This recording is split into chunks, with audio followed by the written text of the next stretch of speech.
Dear student, ध्यान देंगे। अभी हम लोग मैथमेटिक्स पढ़ने वाले हैं और मैथमेटिक्स के अंदर हम लोग पहला यूनिट पूर्ण रूप से कंप्लीट कर लिए थे, जिसमें कंसेप्ट, फिर उसके जो भी क्वेश्चन थे अरिहंत पब्लिकेशन के बुक का, उसका टोटली सॉल्यूशन देखे हुए थे। अभी हम लोग यूनिट 2 स्टार्ट करेंगे, जिसका नाम है घातांक एवं करनी, इंडिसेस एवं शर्ट्स। उसके बारे में जानेंगे, उसके कंसेप्ट को समझेंगे, फिर उससे रिलेटेड क्वेश्चन करेंगे। थोड़ा कंसेप्ट की ज़रूरत होता है और हम कोशिश करेंगे कि हम ऐसे कंसेप्ट पढ़ाएं कि फिर पूरे चैप्टर में आपको तकलीफ कहीं नहीं। तो सबसे पहले तो यूनिट 2 का नाम लिखिए।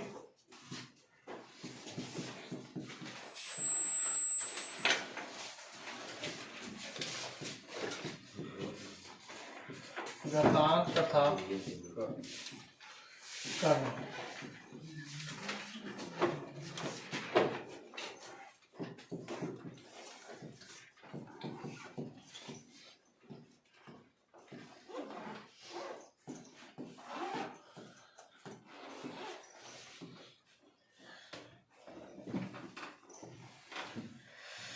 ठीक है ना।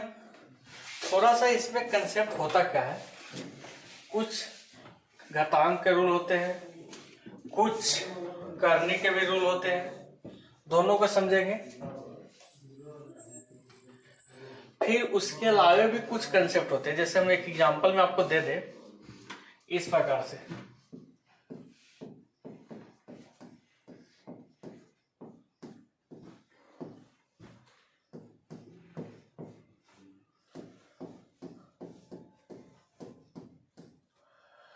इसमें से पूछेगा कि सबसे बड़ा वैल्यू कौन सा है। एक वैल्यू ए है, एक वैल्यू ए है, एक वैल्यू ए है। इसमें से सबसे बड़ा कौन होगा?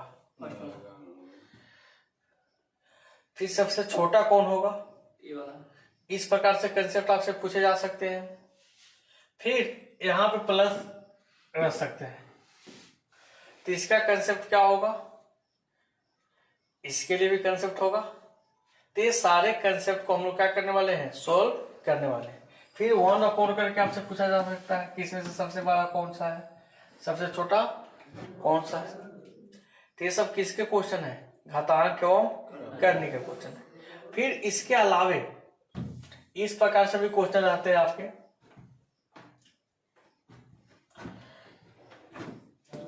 3√5, 4√2, 5√6। इसमें से सबसे बड़ा कौन सा है, सबसे छोटा कौन सा है? इस प्रकार से भी आपसे क्वेश्चन पूछ लिए जाते हैं। तो बोर्ड के ऊपर निर्भर करता है कि किस प्रकार का क्वेश्चन सेट करता है। मान लेते हैं कि 30 यूनिट पढ़ना है हम लोग को मैथ के अंदर, एक एक क्वेश्चन भी अगर सेट करता है तो 30 क्वेश्चन सेट कर लेगा। छोटा सिलेबस नहीं होता है, सिलेबस लंबा है, लगभग अप्रोक्स 30 से 32 यूनिट अप्रोक्स हम लोग कवर करने वाले हैं। और बहुत ज्यादा चांसेस रहते हैं क्वेश्चन पूछे ज्यादा कि हर एक चैप्टर से वो कवर करता है। ये नहीं है कि हाँ जिस चैप्टर से स्टार्ट किया वहां से 5-6 क्वेश्चन रख दिया, कैसे एक भी क्वेश्चन नहीं रखा। तो पहले तो रूल्स पढ़ते हैं, रूल्स है क्या, उसके बाद आगे चलेंगे। कंसेप्ट पढ़ते हैं।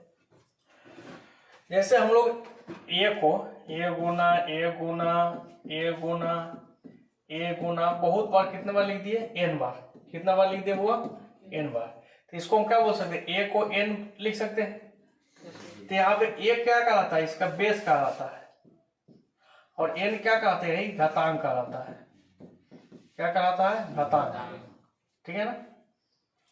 जैसे ए का घात 5 बोला गया, तो ए का मतलब 5 के घात 3, तो कैसे लिखेंगे?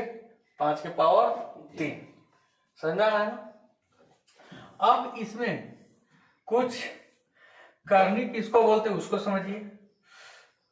करनी किसको बोलते हैं? जिसका पूर्ण रूप से रूट या क्यूबिक रूट या कुछ नहीं क्लियर हो पाता, उसको क्या बोलते हैं? करनी बोलते हैं। जैसे हम रूट 32 लिख दिए, तो रूट 32 लिखेंगे तो 2 गुना 2 गुना 2 गुना 2 गुना 2 4 8 16 2 32 हो गया। इसमें से क्या वो 2 बाहर आ जाएगा, 2 को 2 बाहर आ जाएगा, अंदर कितना रह जाएगा? 2। तो इसी को रूट 2 करनी, यानी 2 करनी बोलेंगे। इसको क्या बोलते हैं, ये 2 जो कहाँ पे रह गया, करनी के अंदर आ गया। कोई दिक्कत है? तो इस प्रकार का कंसेप्ट थोड़ा सा आपके माइंड में बैठ भी गया होगा। ये तो पहला ये समझ में आना चाहिए कि ये अगर हम इसको n बार लिखे तो जितना उसके ऊपर पावर है वो मेरा घातांक कहलाएगा, नीचे वाला क्या कहलाएगा, बेस कहलाएगा। ठीक है, अब देखिए कंसेप्ट नंबर पहला,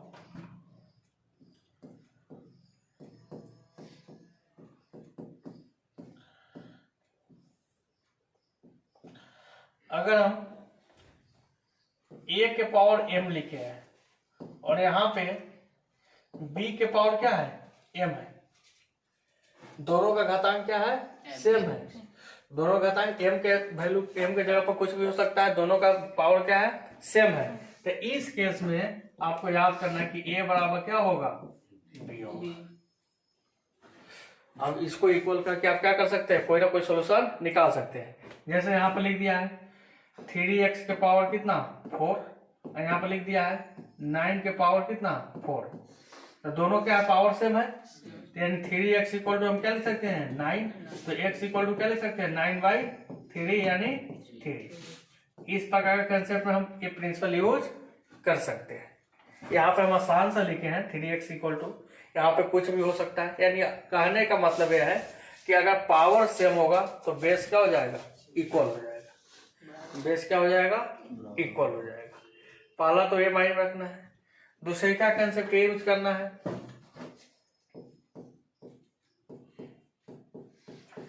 दूसरे का कंसेप्ट क्या यूज करना है कि अगर जैसे a के पावर m, ठीक है ना, इक्वल टू a के पावर क्या है n है, अगर बेस सेम है, अगर बेस सेम है तो पावर ऑटोमेटिक क्या हो जाएगा, सेम हो जाएगा। तो m इक्वल टू क्या लिख सकते हैं, n लिख सकते हैं। इस केस में सॉल्यूशन कर सकते हैं, जैसे दिया है 3 के पावर 4x प्लस क्या दिया है 5, इधर लिख दिया 3 के पावर 12 लिख दिया है, तो इसका मतलब क्या है 4x प्लस 5 इक्वल टू क्या कर सकते हैं 12 कर सकते हैं। अब इसको आपको सोल्व करना है तो सोल्व कर सकते हो। तो पहला तो एकदम नॉर्मल सा कंसेप्ट था कि अगर बेस सेम हो तो पावर इक्वल कर ले, अगर पावर सेम है तो बेस को क्या कर लो, इक्वल कर लो। इसको नोट कर सकते हैं ना, इसको नोट करेंगे फिर हम लोग आगे चलेंगे।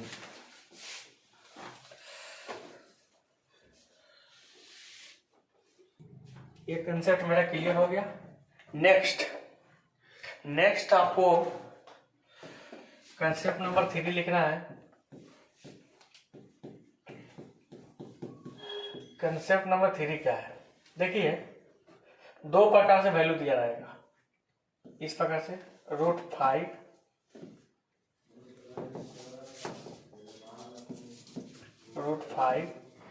माइनस √3, ठीक है, √7 माइनस √5, √9 माइनस √7, √13 माइनस √11। और इसमें से पूछेगा इनमें से सबसे बड़ी संख्या कौन है, सबसे बड़ी संख्या कौन है।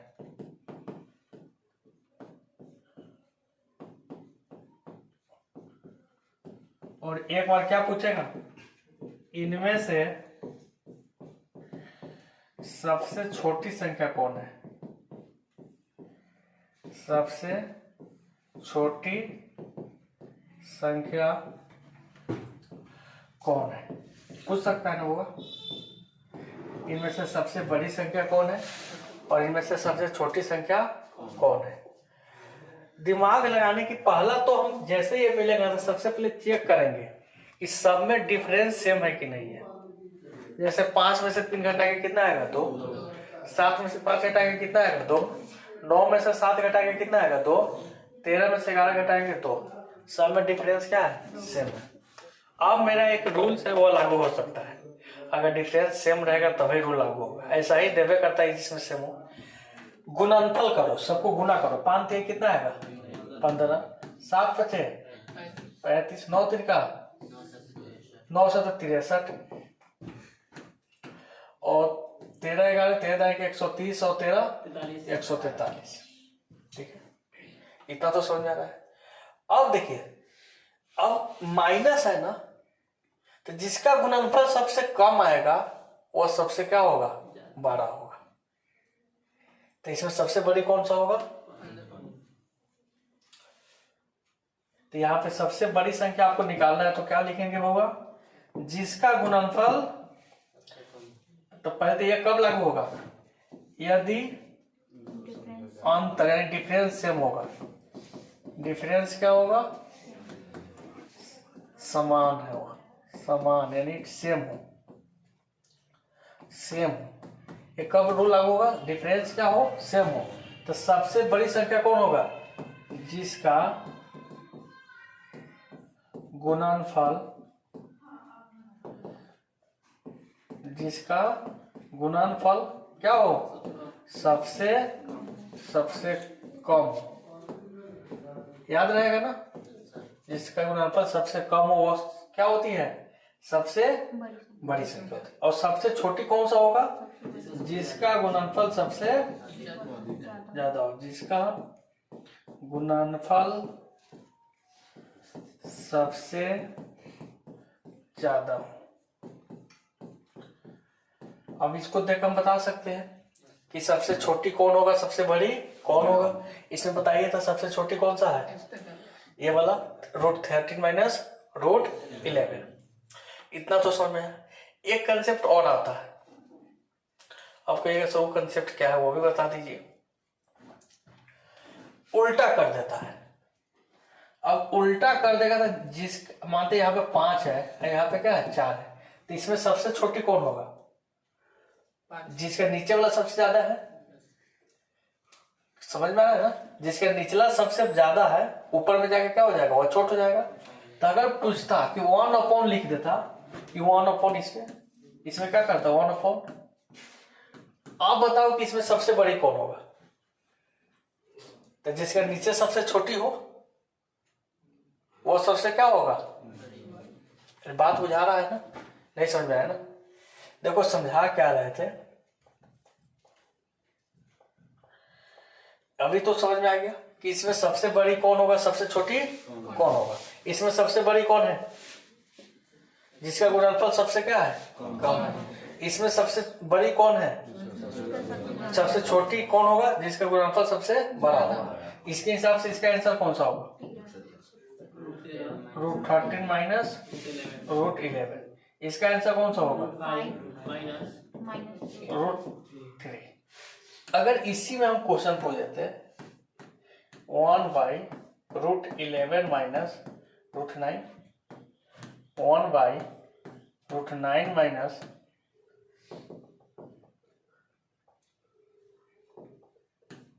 √9 माइनस √7, 1/√5 माइनस √3, 1/√13 माइनस √11 में सबसे छोटी कौन है,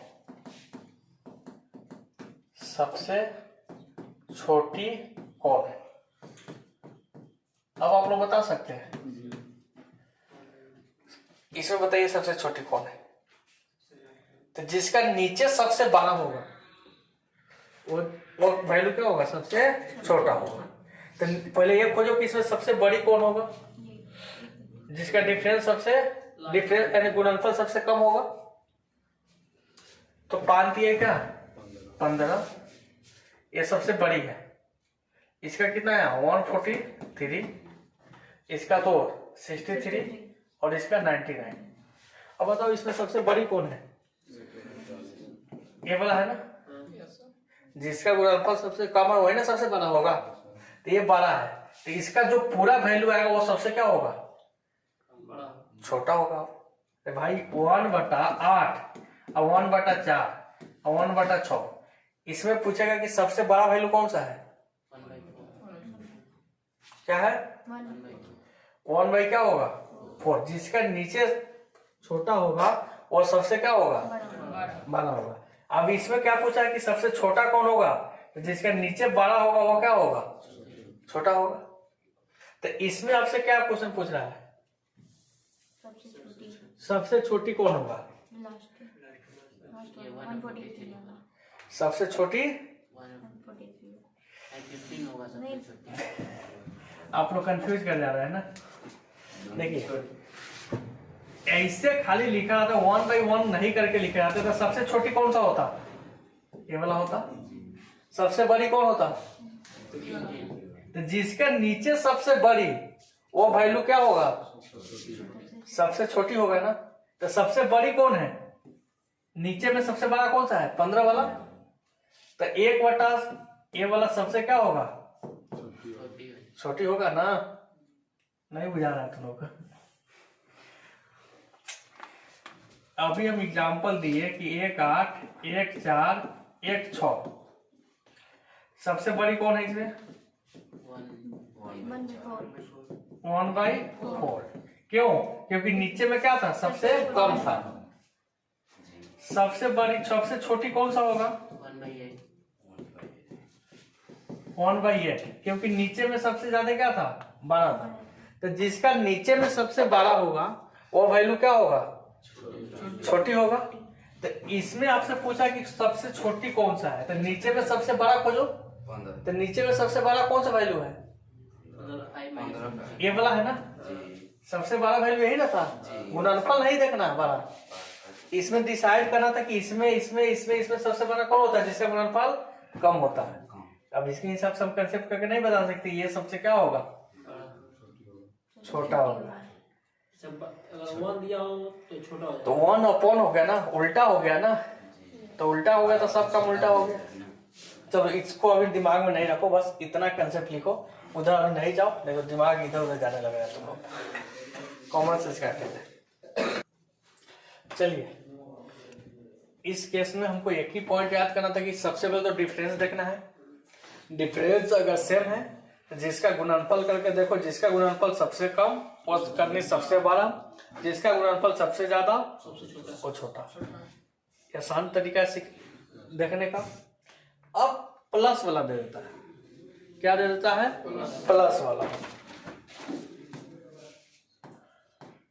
जैसे इस प्रकार से दे दिया है √8 प्लस √8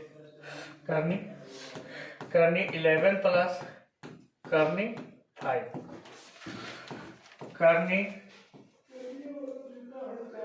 13 प्लस करनी 3। ठीक है ना।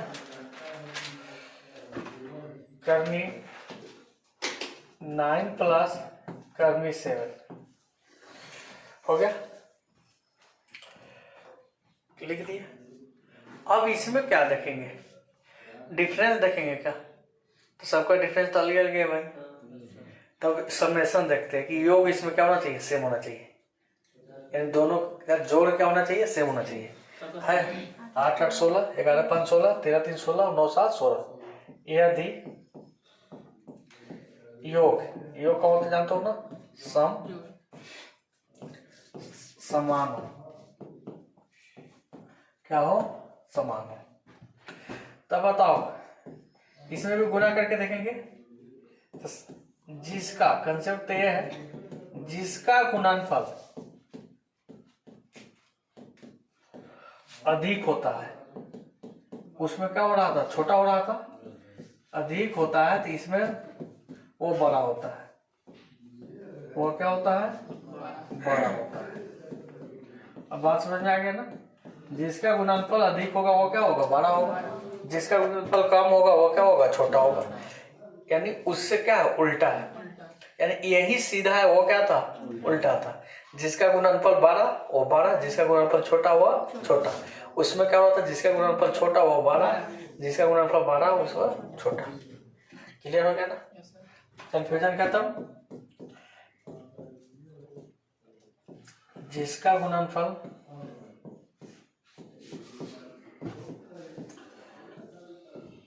कम होता है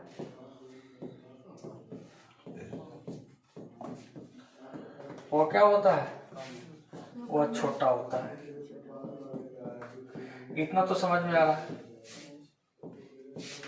नोट कर सकते हैं ना। अब इसको देखकर बताओ तो इसमें सबसे बड़ा कौन सा होगा? इसका 64 हो रहा है, इसका कितना हो रहा है 55 हो रहा है, 39 39 हो रहा है, ये कितना हो रहा है। अब सबसे बड़ा ये हो जाएगा ये वाला। सबसे छोटा कौन सा होगा, 40। ये सबसे क्या हो जाएगा, छोटा हो जाएगा। अब क्लियर हो गया ना, तकलीफ है क्या, अब हो जा रहा है ना। चलिए अच्छा है। चलिए ये तो नॉर्मल रूल थे, अब हम घातांक के रूल और करने के रूल उसको भी पढ़ेंगे। तो ये तो नॉर्मल मेरा कंसेप्ट था अपना। अब हम लिखेंगे जो आपको 10th में पढ़ के है, हिंदी में ही लिखो भाई। घातांक के नियम, घातांक के नियम आप लोग ऑलरेडी पढ़ के हैं कि कोई भी चीज का पावर 0 का मतलब कितना होता है 1 होता है। कोई दिक्कत, अगर कोई चीज का पावर a के पावर m है और गुने a के पावर n है तो a के पावर गुना में पावर क्या हो जाता है m प्लस n हो जाएगा। अगर a के पावर m है अब भागा है a के पावर n तो क्या हो जाता है a के पावर m माइनस n हो जाता है। जैसे अगर 1/a के पावर m है तो ऊपर जाके क्या हो जाता है माइनस हो जाता है। ये तो ऑलरेडी आप लोग जानते हैं ना, अभी जाने ये सब 9th में पढ़ना था, ये सब कहाँ पढ़ना था 9th में पढ़ना था, सब कोई जानते हैं। लिख लीजिए ये कौन बार का नियम है, सबका यूज पड़ेगा।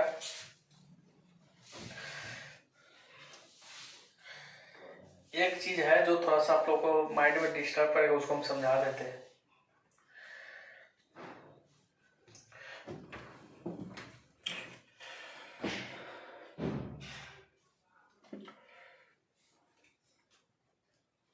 चलिए थोड़ा सा देखिएगा कंफ्यूजन कहाँ पे होता है।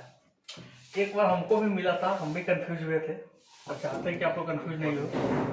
a के पावर m है, इसका पावर ऐसे n लिखा हुआ है, एक बार ऐसे लिखा हुआ था a के पावर m है और ऊपर क्या लिखा है n है।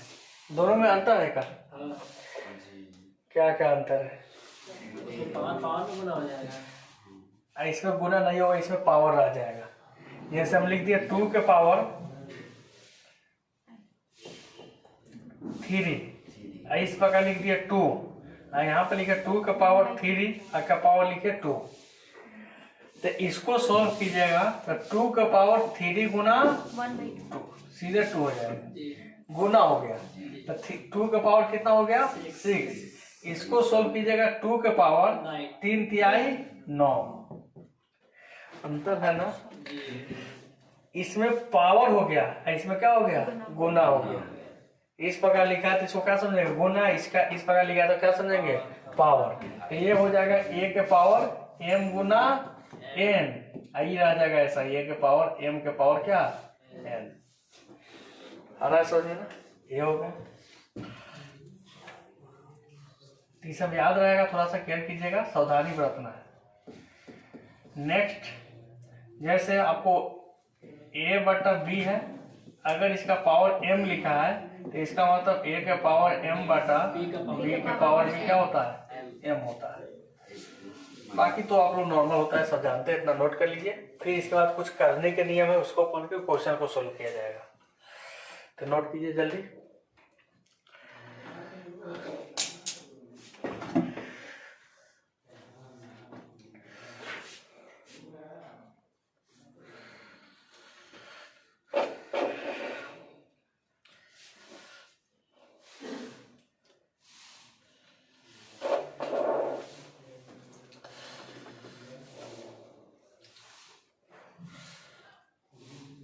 घातांक के नियम हम लोग लिख लिए, अब किसके नियम पढ़ेंगे करनी के नियम।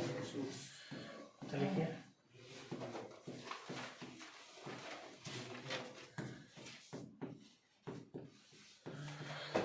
देखिए इसमें थोड़ा सा केयरफुली समझिएगा।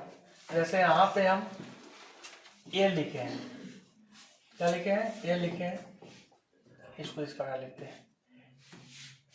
यहाँ भी ए है, यहाँ पे x लिखा है, इसके पावर भी कितना है, ए है। तो ये जब गुना में जाता है तो देखिएगा x के पावर ए, ये वाला गुना में होगा कैसे हो जाता है 1/a, तो कट के कितना जाएगा x। तो यानी कहने का तो ये दोनों पर सेम रहेगा, तो यहाँ पर वैल्यू जो रहेगा वही आ जाएगा, समझ में आया। तो उसका वैल्यू सीधे क्या हो जाएगा, x हो जाएगा। आप ए बी सी डी का कोई वैल्यू लिख सकते हैं इस प्रकार से, अगर ये लिख रहे हैं जैसे यहाँ पे लिख दिए, यहाँ पे क्या लिख दिए m, और यहाँ पे ए के पावर कितना है m, तो इसका आंसर क्या आएगा a। कोई दिक्कत नहीं है। सेकेंड है, जैसे यहाँ पे लिखा है m, यहाँ पे लिखा है ए बी, तो इसका मतलब है यहाँ पे m a गुना यहाँ p m, इस प्रकार लिख सकते हैं ना। कोई दिक्कत है, कोई दिक्कत नहीं है। नेक्स्ट में आइएगा, लेकिन यहाँ पे कुछ और रहेगा, यहाँ पे m रहेगा, यहाँ के पावर क्या रहेगा n रहेगा। तो कैसे होगा, इसका वैल्यू चेंज होगा ना, a के पावर क्या होगा n गुना ऊपर वाला क्या आके चला आएगा, इस प्रकार से आ जाएगा। कोई दिक्कत है क्या, नोट करेंगे।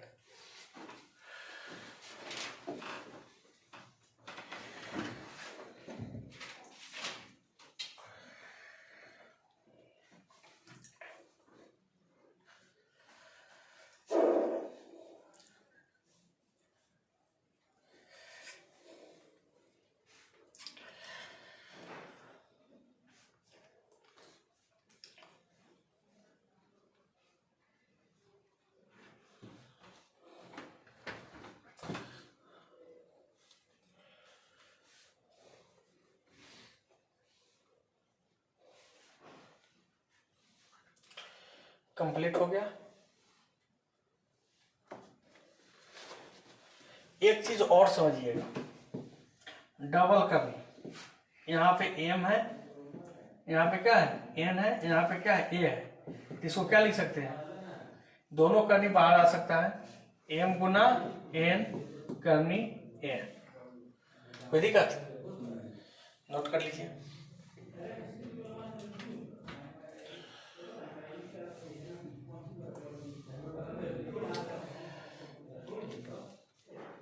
इसके अलावा एक कंसेप्ट और आपको पढ़ा रहे हैं हम, वो छूट गया था।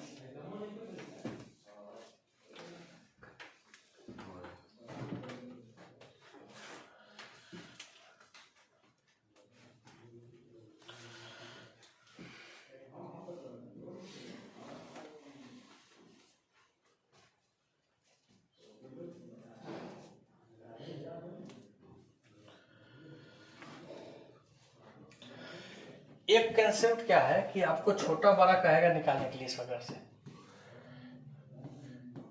3 करनी 6,